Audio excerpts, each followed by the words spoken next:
এই ওয়াকার, এই চুপ্পুকে আপনি মনে করেন কিনা পদত্যাগের পরে তাকে সসম্মানে বাসায় বসিয়ে রাখা, আপনি এটাকে এভাবে দেখেন কিনা? ব্যক্তি হিসাবে আপনি বলতেই পারেন তাকে বঙ্গভবন থেকে সরাইছে, এরপরে তাকে গ্রেফতারের কথা বললে এটা হয়তো আমাদের কাছে দুরাশার মতো হতে পারে। দুরাশা বাদ দেন, আমাদের দেশে আসার দুরাশার কথা বইলা লাভ নেই। But should the country hold him accountable for his role that he played during Hasina's rule and after?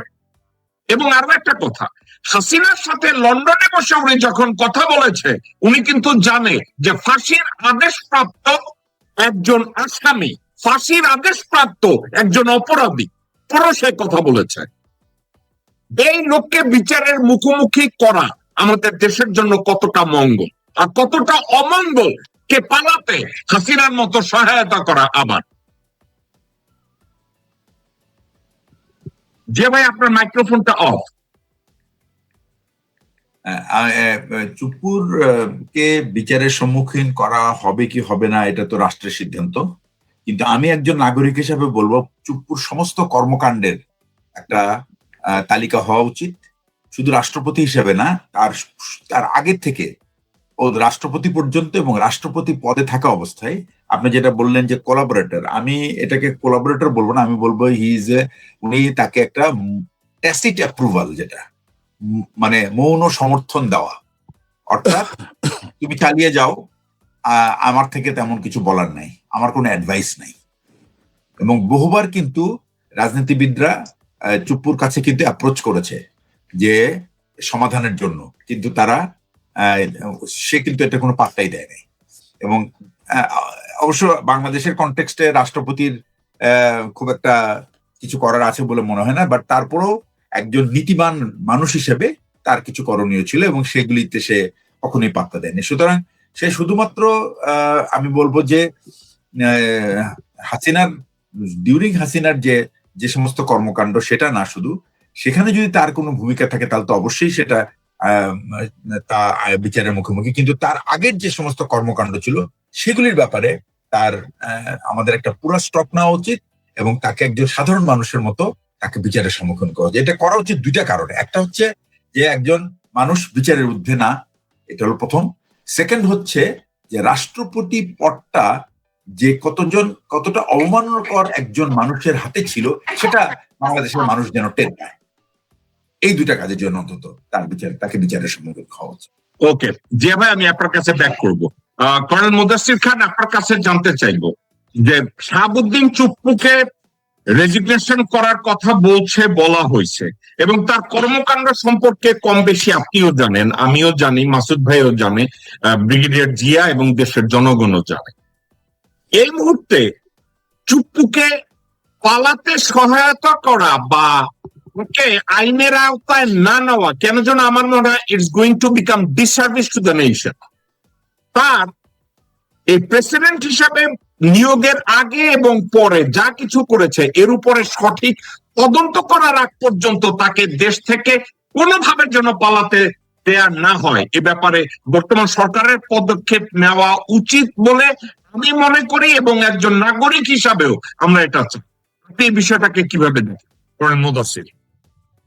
ধন্যবাদ জ্যাকব। আমি যে জিনিসটা খেয়াল করি, আমরা সবাই মোটামুটি আমরা এই ধরনের আলোচনার নীতিবাক্য আমরা ব্যবহার উত্থাপন করি আর কি, কিন্তু এই নীতিবাক্যগুলো কত করে হতেছে আমাদের প্র্যাকটিক্যাল ডুয়েবল, সেই জিনিসটা আমাদের করা উচিত। আমি গোড়াতে একটা বিষয় দিতে চাই, সেটা হচ্ছে আমাদের জাতীয় চারিত্রিক বৈশিষ্ট্য। চুপু জঘন্য অপরাধী, এর মধ্যে কোনো দ্বিধা নেই কারো পুরা দেশে। এমনকি তার দলের যারা মানে তাকে যে দল তাকে ক্ষমতা বসিয়েছে তারা মুখে হাত দিয়ে একই কথা বলবে যদি সত্য কথা বলতে চায়। কিন্তু আমার মনে হয় যেটা কম বেশি আমাদের আত্মসমালোচনার মধ্যে করা উচিত। তো কম বেশি আমাদের রাজনৈতিক অঙ্গনে, আপনার বুদ্ধিজীবী অঙ্গনে যারা তথাকথিত শিক্ষিত সম্প্রদায়, সবগুলি কি একই জিনিস আমরা পরিলক্ষিত? কারণ আমাদের ওই যেটা হচ্ছে আপনি শুরুতে যেটা শুরু করলেন যে লেজু বৃত্তি করা, সেই জিনিসটা আমরা সবাই করি সুবিধা দিকে। আমরা কতখানি লোক খুঁজে পাবো আমাদের সমাজে এবং নিচের স্তরের লোকের কথা বাদ দিন, খেটে খাওয়া মানুষের কথা বাদ। তথাকথিত শিক্ষক সম্প্রদায়ের মধ্যে কজন আছে যাদেরকে আপনি তার সমালোচনা উঠছে? আপনি চিন্তা করুন আজকে সাংবাদিক সম্প্রদায়, হ্যাঁ, যে জিনিসটা এখন প্রায় ছবিতে আসছে, আগেও দেখছি সাচেনার সময়, এই সাংবাদিক সম্প্রদায় এবং আপনি বিজনেস কমিউনিটি, তারা শেখ হাসিনার উৎখাতের ঠিক পূর্ব মুহূর্তে 2-1 দিন আগে তারা মিটিং করেছে। এবং কি কথাগুলি তারা বলেছে?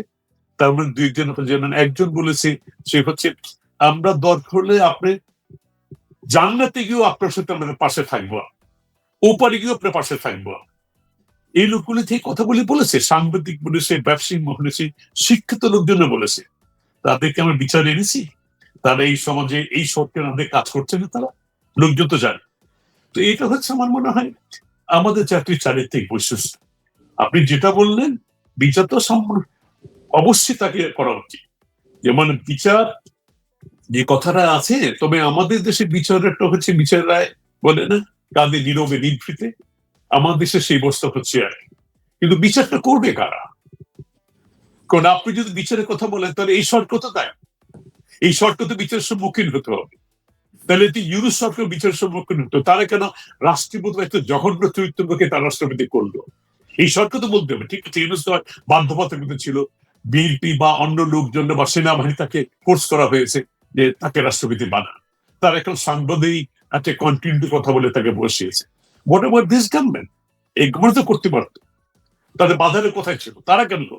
তো আপনি যদি বিচারের কথা বললেন, চুপ্পুর সাথে এই সরকারে তো বিচারের সম্মুখীন হতে হবে, কেন তারা করলো, তাকে রাষ্ট্রপতি কেন রাখে? তো সেই জন্য আমি মনে বিচার অবশ্যই করা উচিত। বিচার যখন টান দিবেন, তখন বিচারের অনেকেই চলে আসে। যেমন আজকে কথা প্রসঙ্গে আমি এটা অন্য একটা সাবজেক্ট, মুজাফফরের বিচার, যেটা আজকে কিন্তু আলোচনা করার কথা ছিল। এই ব্যাপারে আমি একটা কথা দিয়েছি, ভিডিও করেছি, লিখিয়েছি, পত্র পত্রিকায় এর মধ্যে ছাপানো হয়ে গেছে, আপনি লিখেছেন কেনা আপনার ফাইন্যান্সিয়াল এক্সপ্রেসে। আমরা ওখানে আসবো, আমি শেষ করছি। আমি যদি সেই কথা বলছি, বিচারের কথা বলছি, তো বিচারটা তো অবশ্যই করা উচিত। যে বিচার অপরাধী যে সবসময়, যেমন আপনার সেকেন্ড ওয়ার্ল্ড ওয়ারে যারা অপরাধী ছিল নাজির জামরির সাথে, তাদের এখনো খুঁজে বেড়াচ্ছে আপনার মোসাদের লোক ইসরায়েলের উপরে, যেখানে খুঁজে পায় তাদের কিছুদিন আগে ধরে নিয়ে ফাঁসিতে লটকিয়েছে। বিচার করা যায়, কিন্তু বিচারটা করা কি সম্ভব হবে? আমরা নীতিবাচক করা সম্ভব করবে কেউ?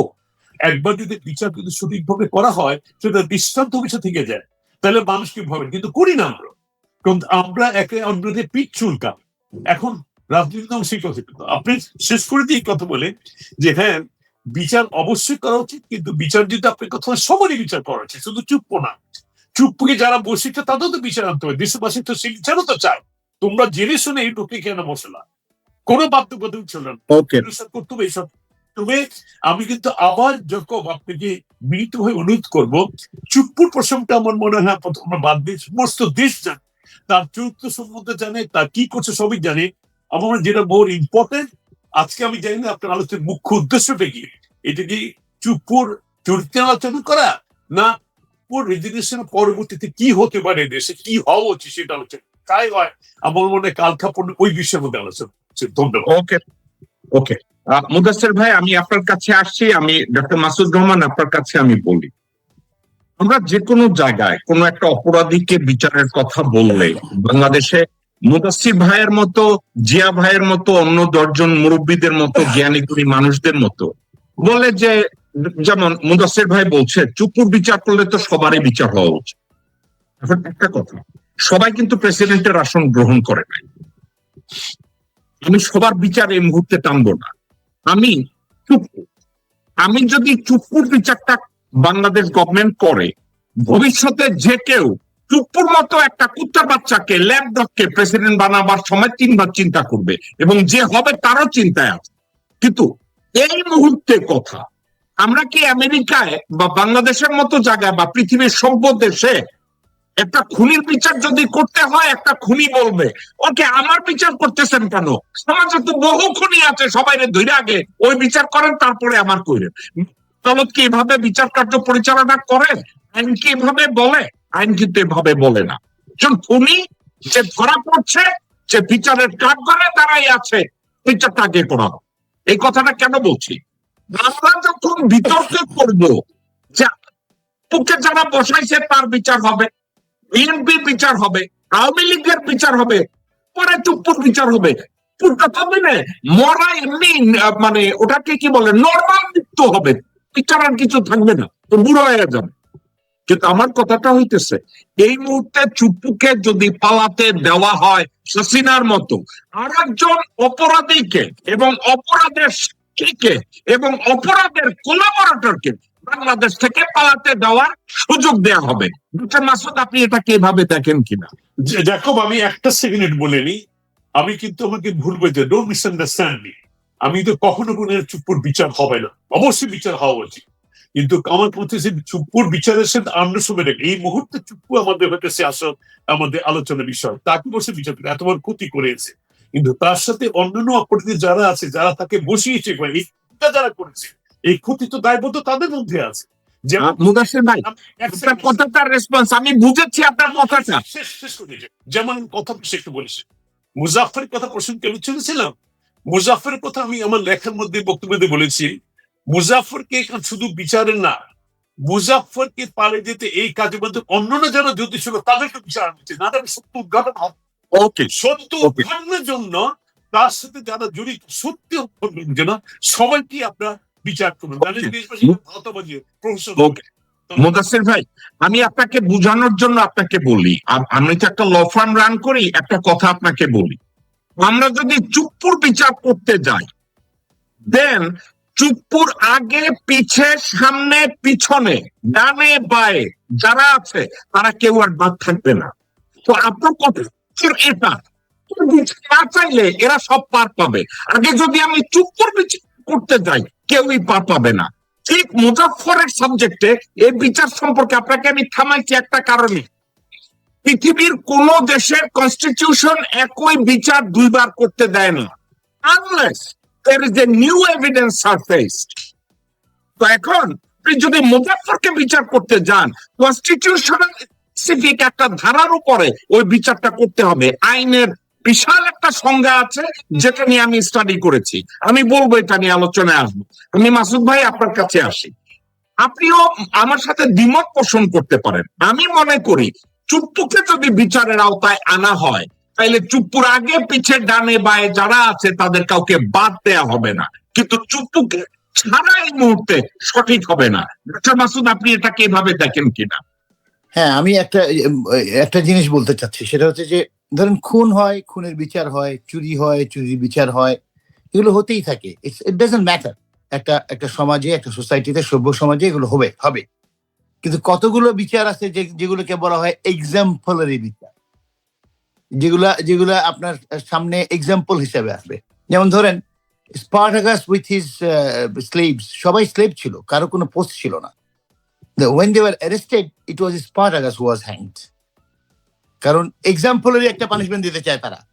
এখন 5,000 স্লেভকে তো মেরে ফেলা যাচ্ছে না, so there should be an example, and that example was যারা লিডারশিপে থাকবে। ঠিক একইভাবে বাংলাদেশে একই ধরনের অপরাধের বিচার করতে হবে, there is no doubt, but the first thing should be that Chuppu cannot be rescued. তাকে কোনোভাবেই রেস্কিউ করানো যাবে না, কারণ তার বিচারটা হবে এক্সাম্পলারি বিচার। এটা হবে আর সবার সামনে উদাহরণস্বরূপ, যে ওই লেভেলে গেলে পরে তারপরেও ছাড় পাওয়া যায় না। এই উদাহরণটা যদি আসে, তাহলে আপনি যে বললেন না, ওদের বিচার এমনি হয়ে যায় তখন। তো Chuppu has to be trial.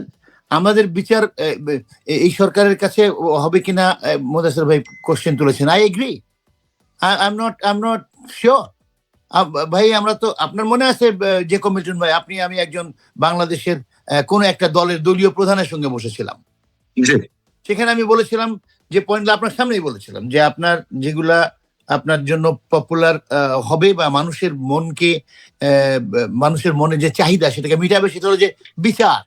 আর মানুষ দিনের শেষে না খেতে পেলেও যদি সে বিচারটা পায়, যদি সে সব জায়গায় ইকুয়াল বিচার হয়, একটা গরিব মানুষও তখন মনে করে যে না, আমার এটা করতে পারবে না, কারণ বিচার আছে দেশে কি বিচার নাই? মানুষ বলে না কথায়, দেশে কি বিচার is a very very important thing. BDR এর বিচার এখনো হয় নাই। কি ব্যাপার? এই সরকার তো অনেক কথা বলেছিল, এই সরকারের আগের যে ফর্ম ছিল, বিডিআর এর বিচার এখনো হচ্ছে না কেন? থমকে আছে কেন? শাপলা চত্বরে 300 জন মানুষ মারা গেছে, থমকে আছে কারণ সে বিচার কোথায়? আমরা তো শুনেছিলাম সবগুলো বিচার হবে, এগুলো আনা হচ্ছে না সামনে। তো এটাও হবে কিনা চুপ্পুর বিচারও তার ওই একই ধরনের important. This are very important facts of the country. Masud ভাই একটা কথা, বিচার হবে কি হবে না, সবাই সত্যবাদী হবে কি হবে না, আমরা যারা ফর এক্সাম্পল আমরা এখানে কথা বলি কিসের উপরে? একটা হচ্ছে আমাদের এক্সপেকটেশনের উপরে, আর একটা হচ্ছে একটা সত্যকে রিপ্রেজেন্ট করার জন্য আমরা দাবি করতে পারি, আমরা চাইতে পারি, based on our study and research আমরা বিচার চাইতে পারি। এই যে চিন্তা করেন, ওয়াকার বলেছে বাংলাদেশে কোনো জায়গায় করিডোর দেওয়া হবে না, এই জন্য রাখাইনের সাথে আমাদের কোনো করিডোর দিলে বাংলাদেশের সার্বভৌমত্ব নষ্ট হবে, অথচ করিডোর ভারতের কাছে দিয়ে রাখছে, 19টি স্যাটেলাইট বাংলাদেশে বসায় রাখছে, কিন্তু ওয়াকারের কিছু হয় না। এই জন্য কি ওই স্যাটেলাইট গুলো সরায় না, এই জন্য কি আমরা মনে মনে মেনে নেব? আমাদের কথা তো শুনে না, তাইলে আর বলবো কেন? আমি বলতে চাচ্ছি বাংলাদেশের নিয়ম করে 686 জন 87 জন অপরাধীকে কেন্দ্রে রেখে সিস্টেম্যাটিক্যালি তাদেরকে পলায়ে যাইতে সহায়তা করছে বাংলাদেশের সেনাবাহিনী। এখন এর জন্য কি আমরা সেনাবাহিনীরা বলবো না যে তোমরা চুপ করে পলায়ে যাইতে দিও না? আমরা কি বলবো না তোমরা শরীফ ওসমান হাদির হত্যাকে যেভাবে ভারতে পালিয়ে যেতে সুযোগ দিছ, সেই সুযোগ দেওয়া উচিত না? আমরা কি বলবো না যে তোমরা এবার যখন বঙ্গবন্ধুকে রিজাইন করেছে, কেউ পালানোর মতো সুযোগ দিও না, সেজন্য ফার্দার ট্রাভেল করতে না পারে? আমরা কি এটা চাইতে পারি না? জিয়া, ডক্টর মাসুদ লাইনটা কেটে গেছে, অনলাইনে সে ব্যাক করবে। আমি আপনার কাছে যদি এই প্রশ্নটা জিজ্ঞাসা করি, আমরা কি সেটা বলতে পারি কিনা সে চুপ্পুকে বাইরে যাওয়ার কোনো অনুমতি যেন দেওয়া না হয়, তাকে পালাতে দেওয়ার কোনো সুযোগ দেওয়া যাবে না? করবে কি করবে না এটা তো বাংলাদেশের সবকিছু ভাই হাওয়া মেয়ে উঠা যায়, এখন ওই কথা বইলা লাভ নাই, কিন্তু নৈতিক ভাবে আমরা এই দাবিটা করতে পারি কিনা? আচ্ছা, প্রথম কথা হচ্ছে কি, এই যে চিকিৎসার অজুহাতে বিদেশে যাওয়ার যে একটা প্রবণতা, আমাদের যে যারা অপরাধী, যারা বিচারের মুখোমুখি, আমাদের কাছে আমার মনে হয় সবচেয়ে বড় নজির কিন্তু আমাদের কাছে আছে। সেটা হচ্ছে যে মানে চরম অসুস্থ থাকার পরেও যে মানুষটা বাংলাদেশ ছেড়ে কোনোদিন যেতে চায় নাই এবং কখনই সবসময় বলেছে আমার বাইরে থাকার কোথাও জায়গা নেই, তাকে আপনি চিকিৎসা করতে দিতে চাইলেন এবং মৃত্যুর মুখে ঠেলে দিলেন চিকিৎসার অনুমতি না দিয়ে। তাকে যদি আমরা এই অবস্থায়, যার কোনো নাগরিকত্ব কোথাও নাই একমাত্র বাংলাদেশ ছাড়া, যে নিজে সবসময় ডিক্লেয়ার করে এসেছে যে আমার বাংলাদেশ ছাড়া কোথাও জায়গা নেই, শত চাপের মুখেও লোভের মুখেও উনি দেশ ছেড়ে যায় নাই, তার আপনি বিচারের নামে তাকে আপনি ধীরে ধীরে মৃত্যুর মুখে ঠেলে দিলেন, আর আপনি একজন অপরাধীকে চিকিৎসার নাম করে তাকে বিদেশে যেতে দিবেন এবং তারপরে সে ওখানে গিয়ে আর ফেরত আসবে না, এটা তো অ্যাকসেপ্টেড না। সুতরাং যদি বিচারযোগ্য অপরাধ তার থেকে থাকে, এবং এটা আমরা জানি, বাংলাদেশের সব মানুষ জানে, সব সচেতন মানুষ জানে, সবাই না জানলেও সচেতন মানুষ জানে। এবং ব্যাপারটা হলো কি, আসলে আমরা একটা খুব অভাগা জাতি, সেটা হচ্ছে যে আমরা কখনোই এই সমস্ত অপরাধীদের বিচার করি না। আমরা শুধু বিচার করি সেই সমস্ত লোকের যার আসলে কোনো ক্ষমতা নাই, যার কোনো অর্থ নাই, যার কেউ নাই, তাকে আপনি শুধু বিচার করতে পারেন এবং তাকে আপনি ওই জেলের মধ্যে পুরে রাখতে পারেন। আর বাকি যত ক্ষমতাধররা আছে তাদের কিন্তু অনেক ওয়েল উইশার আছে এখানে সেখানে, এবং তারা তাদের পথ বের করে ফেলে তাদেরকে মুক্ত করার জন্য। আর এই কারণে সাধারণ মানুষ মনে করে যে বাংলাদেশের বিচার ব্যবস্থার কাছে তাদের আসলে কিছু চাওয়ার নাই, কারণ তারা কোনোদিন এই বিচার পাবে না। কারণ যারা তাদের প্রতি মানে নির্যাতন করে থাকে বা অপরাধ করে থাকে, তারা নির্দ্বিধায় পার পেয়ে যায়, আর তারা নিরপরাধ হয়েও তারা বিচারের অহেতুক বা মিথ্যা বিচারের সম্মুখীন। এই একটা ব্যাপার, এটা শোনেন, আজ পর্যন্ত কোন রাজনৈতিক দল, কোন রকম কোন বিচার বিভাগ, কোন মন্ত্রী, কোন প্রধানমন্ত্রী, কোন রাষ্ট্রপ্রধান এই নজিরটা সৃষ্টি করতে পারলো না যে যাই হোক না কেন আইন যদি শুধু, এই যে এগুলি শুধুমাত্র স্লোগান, এগুলি শুধু বইয়ের কথা। জিয়া ভাই জিয়া ভাই প্রথম একটু কাজ করেন, আপনি একটু লগ অফ করে আবার লগ অন করেন, আপনি ব্লক হয়ে যাইতেছেন, আপনার কথা কাট হইতেছে, আপনি লগ অফ করে আবার প্লিজ লগ অন করেন। মাসুদ ভাই, আমি আপনার কাছে যে প্রশ্নটা করছিলাম, আমি জানি না আপনি প্রশ্নটা শুনেছিলেন কিনা। বাংলাদেশে বিচার হবে কি হবে না, কাউকে অ্যাকাউন্টেবল করা হবে কি হবে না, এগুলো নিয়ে আমরা যদি বসে থাকি এবং এই বসে থাকার মধ্যে যদি চুপচাপ থেকে ডিজিএফআই 5 জন ডিজি যেভাবে ভারতে গেছে, চুপও দেখা যাবে 2 দিন পরে দিল্লিতে বসে মেসাজ নিতেছে। আমরা এই কথাটা বলতে পারি কিনা যে বাংলাদেশের উচিত না চিকিৎসার নামেও চুপ্পুকে শুধু বাইরে যাওয়া তো দূরে থাক, দেশ থেকে যাতে পালাতে কে দেয়া না হয়, তার উপরে যেন ফুল ইনভেস্টিগেশন করা হয়। এই দাবিটা যদি আমরা করি খুব অন্যায় হবে কিনা? নো, এই দাবিটা ঠিক আছে। এই আমরা তো বলছি না যে তাকে বিনা বিচারে কিছু করে ফেলো, যে let him B under trial for all his actions. কারণ অনেকেই কিন্তু আর্গু করবে দ্যাট আর্টিকেল 51 বলে, বাংলাদেশে আর্টিকেল 51 বলে যে প্রেসিডেন্ট বিচার করা যাবে না। I red it through, thoroughly পড়েছি আমি এটা। সেটা হচ্ছে যে during his টেনিয়ার he cannot be charged in any court, but after his tenure is over, which is in America